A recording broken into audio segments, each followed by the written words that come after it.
Assalamualaikum warahmatullahi wabarakatuh.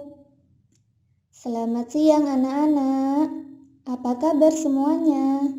Semoga semua dalam keadaan sehat dan selalu dalam lindungan Allah Subhanahu wa Ta'ala. Sebelum memulai pembelajaran, mari kita berdoa bersama-sama terlebih dahulu agar apa yang kita pelajari pada siang hari ini dapat bermanfaat dan barokah. Berdoa dimulai. Bismillahirrahmanirrahim. Raditu billahi robba wa bil islami dina wa bi muhammadin nabiyya wa rasula. Rabbi zidni ilma warzuqni fahma. Amin ya rabbal alamin. Untuk materi pembelajaran akidah akhlak pada siang hari ini mengenai ragam sikap tercela kelas 12 semester 2. Baik, untuk selanjutnya kompetensi dasar yang akan kita bahas adalah 1.7 menghayati perbuatan tercela yang harus dihindari. Fitnah, berita bohong, hoaks, namimah, tajassus, dan ghibah.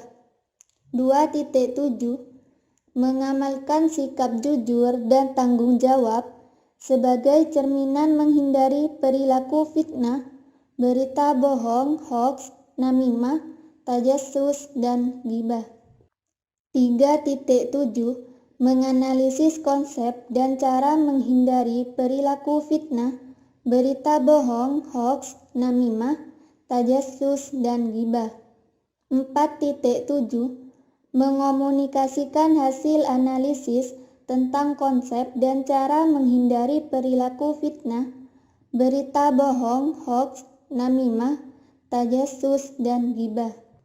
Dan indikator pencapaiannya adalah 1.7.1 menyadari bahaya dari fitnah dan berita bohong, hoaks, adu domba, mencari-cari kesalahan orang lain, dan gosip. 1.7.2 membentuk pendapat tentang bahaya fitnah dan berita bohong, hoaks, adu domba, mencari-cari kesalahan orang lain, dan gosip. 2.7.1 membiasakan diri untuk menghindari fitnah dan berita bohong, hoaks, adu domba, mencari-cari kesalahan orang lain, dan gosip. 3.7.1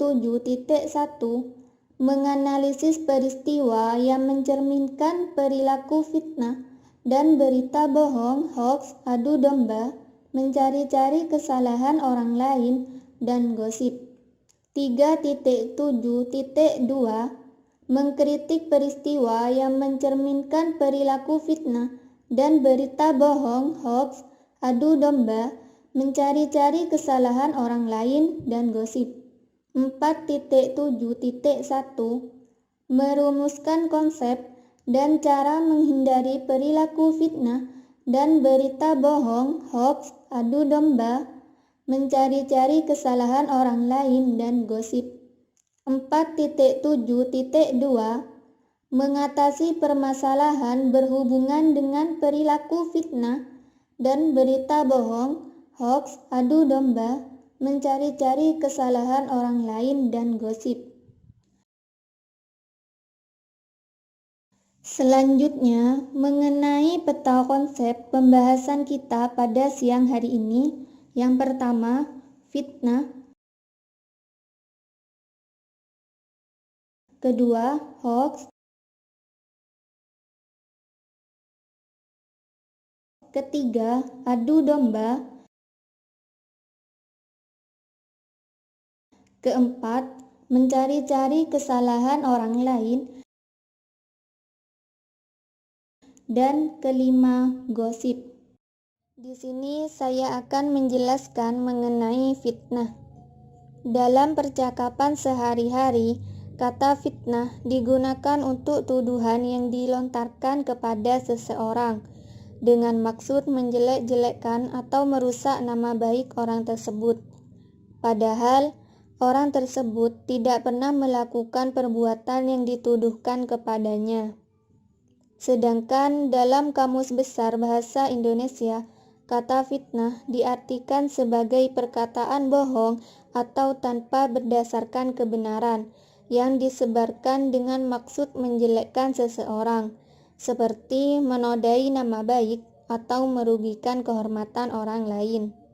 Dan kata fitnah juga ditemukan sebanyak 60 kali di dalam Al-Quran dan menyebar di 32 surat. Salah satu ayat yang menjelaskan tentang fitnah adalah pada surat Al-Baqarah. Allah Subhanahu wa Ta'ala berfirman, A'udzu billahi minasyaitonir rajim. Bismillahirrahmanirrahim. Wal fitnatu asyaddu minal qatl. Yang artinya, dan fitnah itu lebih besar bahayanya dari pembunuhan. Quran Surat Al-Baqarah ayat 191. Oleh karena itu, Islam melarang perbuatan fitnah kepada umatnya. Perbuatan fitnah akan merenggangkan hubungan dengan orang lain, dan juga perilaku fitnah akan menyebabkan seseorang yang baik akan tercoreng citranya, sehingga ia akan digunjing oleh orang lain. Oleh karena itu, kita harus menjauhi perbuatan fitnah. Berikut ini contoh dampak negatif yang timbul akibat perbuatan fitnah. Yang pertama, merusak hubungan dengan orang lain. Perbuatan fitnah akan merugikan orang lain. Kerugian itu bisa dirasakan baik secara moral maupun secara material. Kerugian ini akan menyebabkan permusuhan antara pelaku fitnah dengan korban fitnah. Dan mereka juga akan berselisih paham dan saling balas dendam jika tidak menyelesaikan permasalahannya dengan baik. Yang kedua, dapat memutus tali silaturahmi. Menjaga tali silaturahmi adalah sebuah kewajiban setiap orang yang beriman. Akan tetapi, perbuatan fitnah bisa memutuskan tali ikatan silaturahmi karena dapat menimbulkan suatu kesalahpahaman. Yang ketiga, menimbulkan ketidakamanan dan saling bermusuhan. Perbuatan fitnah akan menjadikan sikap saling bermusuhan dan ketidakamanan. Hal ini ditimbulkan karena perkataan yang dilontarkan telah menjatuhkan harga diri dari seseorang, padahal tidak ada seseorang yang mau harga dirinya diinjak-injak. Dengan adanya berbagai fitnah yang menimpa umat dan negeri ini, kita sebagai umat Islam hendaknya mempunyai cara tertentu untuk menyikapinya. Salah satunya yaitu yang pertama, sabar dalam menghadapi fitnah yang ditimpakan dan berdoa agar selamat dari buruknya dampak fitnah. Kedua, memohon ampunan dan bertaubat kepada Allah Subhanahu wa Ta'ala karena sebagai korban fitnah kita perlu melakukan introspeksi diri. Barangkali ada kelalaian dan kesalahan yang tidak disengaja maupun yang disengaja yang kita lakukan kepada orang lain, sehingga membuat orang lain tersebut berperilaku buruk terhadap kita. Ketiga, menjaga persatuan dan kesatuan umat. Hal ini perlu dilakukan sambil mengklarifikasi fitnah yang terjadi. Dan kita harus melihat secara terbuka dan jelas tentang fitnah yang ada. Oleh karena itu, kita seharusnya berpikir positif dan tidak mencela dan mengancam orang ketika terjadi perbuatan fitnah tersebut. Saya akan menjelaskan tentang hoaks dan namimah atau adu domba. Yang pertama, hoaks. Hoaks adalah berita bohong. Menyebarkan hoaks merupakan sikap tercela yang sering terjadi di zaman modern ini. Seringkali hoaks dibuat untuk menggiring pikiran manusia pada pandangan tertentu. Pandangan yang akan menyesatkan manusia dan menjauhkan mereka dari kebenaran berita. Adanya hoaks merugikan tiap orang, baik penyebarnya, sasarannya, ataupun orang yang percaya dengan hoaksnya. Penyebarnya akan dijuluki sebagai pendusta, sasarannya akan buruk namanya, dan orang yang percaya dengan hoaks akan memiliki prasangka buruk pada sasaran hoaks. Oleh karena itu, sebagai manusia yang dibekali dengan akal, sangat penting untuk kita berhati-hati dalam berbicara, tulus beribadah kepada Allah, dan tidak mudah percaya dan menyebarkan berita yang belum terbukti kebenarannya. Allah Subhanahu wa Ta'ala berfirman, Bismillahirrahmanirrahim. La illam yantahil munafiquna walladzina fi qulubihim maradun wal murjifuna fil madinati lanuriyannaka bihim summa la yujawirunaka fiha illa qalila. Artinya, sesungguhnya jika orang-orang munafik, orang-orang yang berpenyakit dalam hatinya, dan orang-orang yang menyebarkan kabar bohong di Madinah tidak berhenti dari menyakitimu, niscaya kami perintahkan engkau untuk memerangi mereka. Kemudian mereka tidak lagi menjadi tetanggamu di Madinah kecuali sebentar. Dalam Islam pun hoaks pernah terjadi pada zaman Rasulullah SAW. Hal itu terlihat pada kabar bohong yang ditimpakan kepada Siti Aisyah, istri Rasulullah SAW.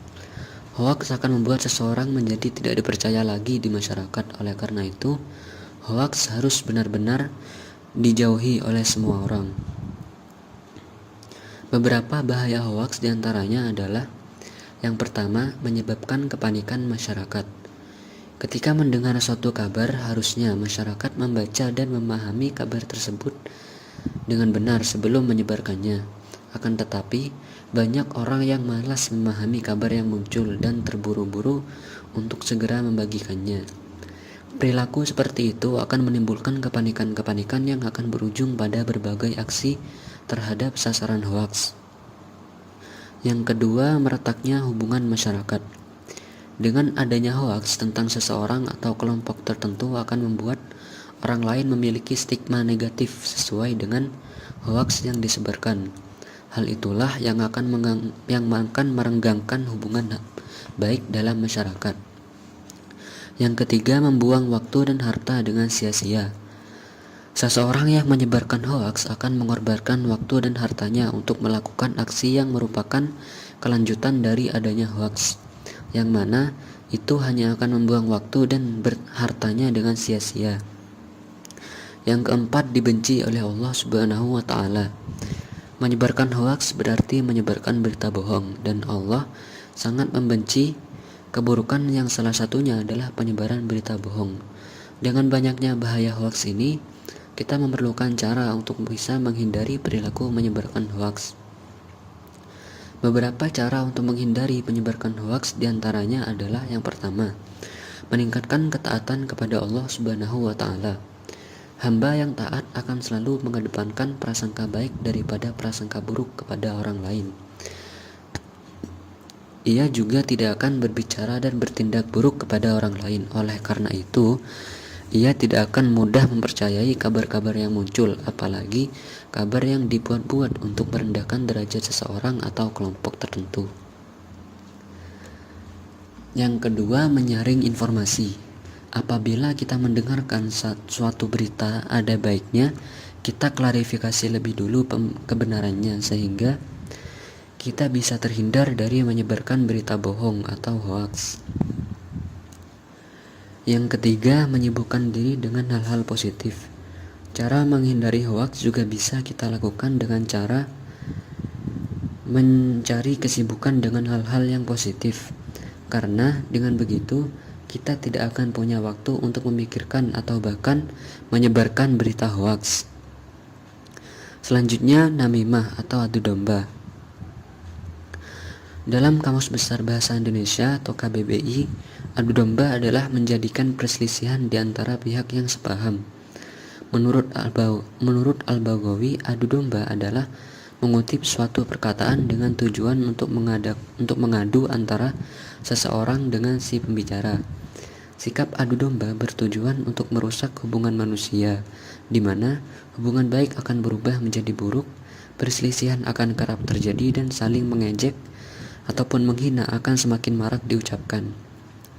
Islam pun melarang umatnya melakukan adu domba karena hal itu dapat menghancurkan hubungan yang sudah terbangun kokoh, sehingga perintah untuk saling mengenal dan saling berbuat baik akan ditinggalkan. Adu domba juga akan memberikan dampak negatif yang lainnya, yaitu yang pertama, mendapatkan sikap siksa dan dosa.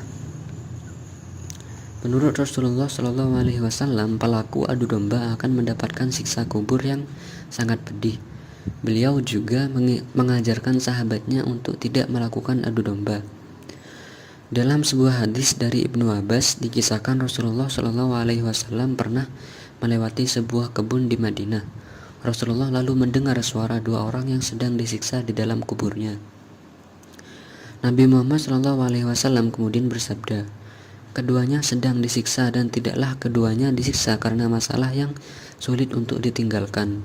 Kemudian beliau menambahkan, "Mereka tidaklah disiksa karena dosanya mereka anggap dosa besar. Orang yang pertama disiksa karena tidak menjaga diri dari percikan air kencingnya sendiri, sedangkan orang kedua suka melakukan namimah atau adu domba. Yang kedua merupakan hamba yang buruk." Umat Islam diperintahkan untuk senantiasa berbuat baik dan menjaga hubungan dengan manusia lainnya. Hal itu menjadikan kita seorang muslim sejati. Ketika kita merusak hubungan baik seseorang, berarti kita telah ingkar pada perintah berbuat baik dan menjaga hubungan. Dan perbuatan adu domba atau namimah merupakan perbuatan yang akan menimbulkan hubungan manusia hancur. Yang ketiga, menimbulkan sikap saling membenci. Sikap namimah atau adu domba akan menghancurkan hubungan manusia. Dalam proses hancurnya hubungan manusia, sikap saling membenci akan ada sebagai perantaranya. Ragam sikap tercela yang selanjutnya yaitu mencari-cari kesalahan orang lain atau tajassus.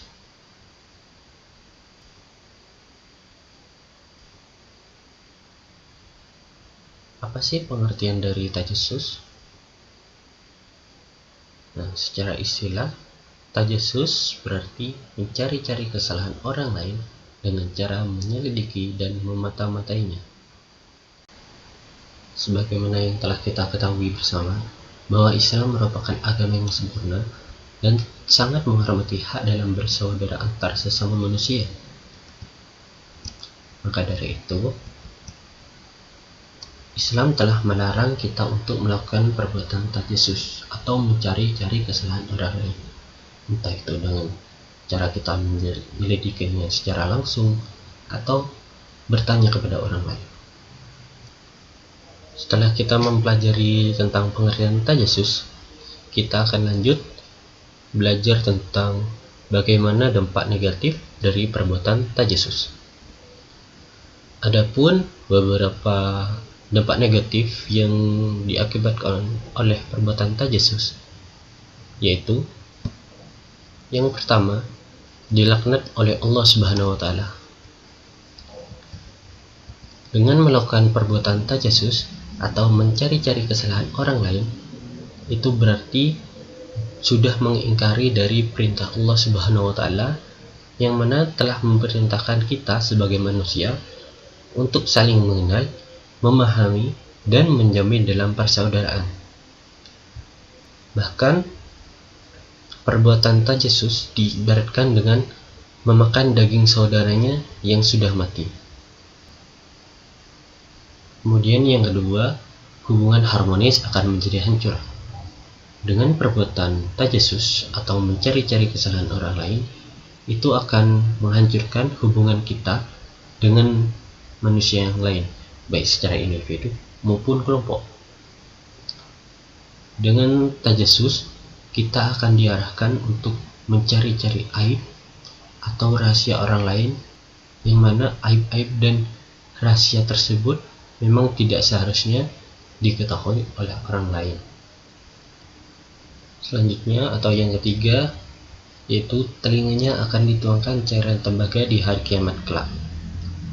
Seseorang yang hendak mencari kesalahan orang lain akan menggunakan inderanya untuk mencapai hasratnya. Ia akan menggunakan matanya untuk mengintip celah-celah kesalahan orang lain. Ia akan menggunakan telinganya untuk mendengarkan secara sembunyi-sembunyi perkataan orang lain. Dan ia akan melangkahkan kakinya kepada perbuatan yang hina tersebut.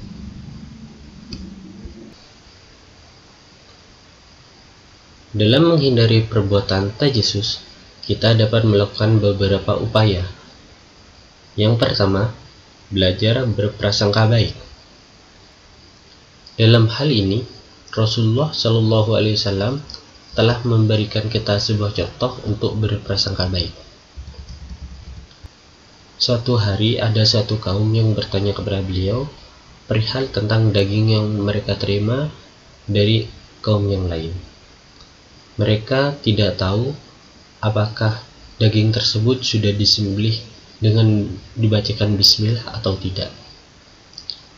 Kemudian Rasulullah SAW menjawab, ucapkanlah bismillah lalu makanlah. Nah, dari situ dapat diambil hikmah bahwa kita harus berprasangka baik kepada orang lain. Kemudian yang kedua, lebih mementingkan introspeksi diri daripada mengurusi urusan orang lain.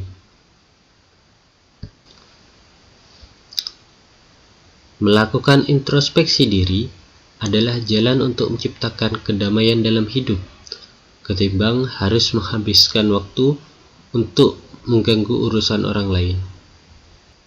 Dan yang ketiga yaitu boleh curiga dengan adanya bukti, tapi tidak patut berlebihan. Oke, untuk selanjutnya yaitu gosip atau ghibah. Apa sih gosip atau ghibah itu? Di sini ada beberapa pengertian. Di antaranya, yang pertama menurut bahasa yang berarti membicarakan keburukan orang lain.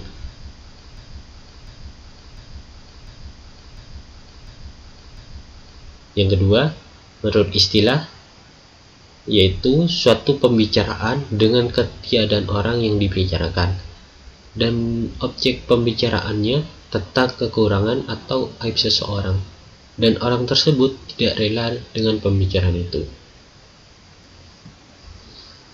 Kemudian, bagaimana kedudukan gosip dalam Islam? Islam sangat melarang umatnya untuk melakukan gosip, karena dapat menghancurkan hubungan yang sudah terbangun kokoh. Di samping itu, perilaku gosip akan memberikan beberapa dampak negatif lainnya. Yang pertama, mendapat dosa yang lebih berat dari zina. Yang kedua, dengan melakukan gosip, seseorang telah berbuat zalim kepada orang lain. Yang ketiga, orang-orang yang melakukan gosip tidak akan dimaafkan sebelum mereka meminta maaf kepada orang yang dibicarakan. Kemudian yang keempat, merendahkan derajat manusia. Nah, untuk menghindari perilaku gosip, Imam Ghazali telah membagi dua cara, yaitu secara garis besar dan secara terperinci. Adapun secara garis besarnya, kita harus menanamkan keyakinan bahwa gosip yang dilakukan akan menghadapi murka dari Allah dan akan menghapus segala kebaikannya. Nah, kemudian secara terperinci, yaitu dengan perhatikan sesuatu yang dapat mendorong seseorang melakukan gosip. Di antara contohnya yaitu menggunakan terapi perkataan. Contohnya, aku bukan orang yang suka membicarakan orang lain, atau perbuatan itu tidak bermanfaat. Dengan begitu kita akan terhindar dari gosip. Setelah mendengarkan dan mempelajari materi mengenai ragam sikap tercela, selanjutnya kita akan berlatih untuk mengerjakan soal sebagai bentuk evaluasi untuk mengukur seberapa paham anak-anak mengenai materi pada kali ini. Latihan soal. Pertama, fitnah adalah perkataan bohong atau tanpa berdasarkan kebenaran yang disebarkan dengan maksud menjelekkan orang, seperti menodai nama baik atau merugikan kehormatan orang lain.